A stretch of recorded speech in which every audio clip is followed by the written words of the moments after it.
Allez, Saturne. Bonjour à tous et bienvenue dans ce nouvel épisode et aujourd'hui nous allons parler du Sagittaire. Alors c'est un signe de feu, le dernier du zodiaque de 7 éléments et donc comme il est de l'élément feu, ça veut dire que c'est un signe avec beaucoup d'énergie. Alors nous avons vu l'énergie du Bélier, celle du Lion et maintenant celle du Sagittaire qui n'est pas pareil évidemment. Le feu du Sagittaire lui est imprégné de la planète Jupiter car c'est la planète de ce signe. C'est aussi la planète des excès et de l'amplification. Donc il a énormément d'énergie et pour la dépenser, le Sagittaire aime faire du sport. Beaucoup de sport.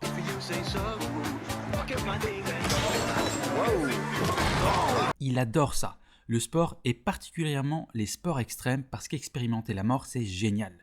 Mais c'est ainsi qu'il découvre ses limites. C'est un signe masculin qui adore découvrir les autres, mais les autres pas comme lui. S'il est riche, il va côtoyer des pauvres, trop aimable de sa part. S'il est noir, il va côtoyer des blancs. Et si c'est Michael Jackson... Donc il fait ça pour découvrir tout ce qui lui est étranger, pour se faire sa propre idée du monde dans lequel il vit. Et pour cela, rien de tel que les voyages. Et c'est pour ça que le Sagittaire adore voyager, que ce soit en vrai, ou alors par le biais de lectures ou d'émissions montrant des paysages ou des coutumes étrangères. Donc si au beau milieu d'une soirée qui bat son plein, il vous dit « Hey, ça te dit de regarder le nouveau documentaire qui est sorti ?» La tortue pousse un cri en la bémol lors de l'accouplement. Bref, le Sagittaire est un libre penseur. N'essayez pas de lui faire adhérer à telle ou telle religion.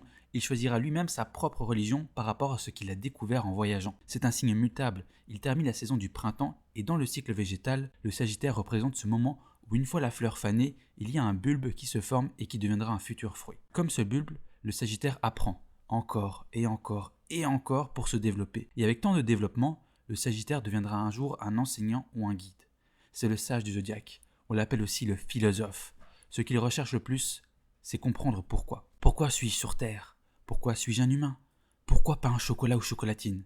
Que des questions existentielles. Le Sagittaire est aussi un grand optimiste. Il est bon et droit, et malheureusement, dans un premier temps, il pense que tout le monde est aussi bon et droit que lui, ce qui lui donnera une certaine naïveté et quelques déceptions dans la vie. Dans mon monde à moi, il n'y a que des poneys. Ils mangent des arcs-en-ciel et ils font des caca papillons. Le côté positif de ce signe, c'est son optimisme, sa grande ouverture d'esprit et sa capacité à découvrir et à penser par lui-même. Son côté négatif, quant à lui, parce qu'il en faut un, c'est sa naïveté et ses excès qui sont parfois liés à son profond optimisme. S'il y a un signe qui peut croire qu'à lui tout seul, il peut renverser une armée, c'est le Sagittaire. Les mots qui définissent le Sagittaire sont optimisme, excessif, sportif, voyageur, spirituel, aventurier, enseignant. Voilà pour le dernier signe feu du zodiaque qu'est le Sagittaire. Alors vous pouvez être de ce signe et ne pas forcément vous intéresser à la reproduction de la tortue. Tout dépend du reste de votre thème. Sur ce, n'hésitez pas à vous abonner, à liker, à partager et à activer la cloche. Et si vous voulez une consultation avec notre astrologue professionnel, toutes les infos sont en barre de description. Allez, je vous laisse, à très bientôt et que les astres vous gardent.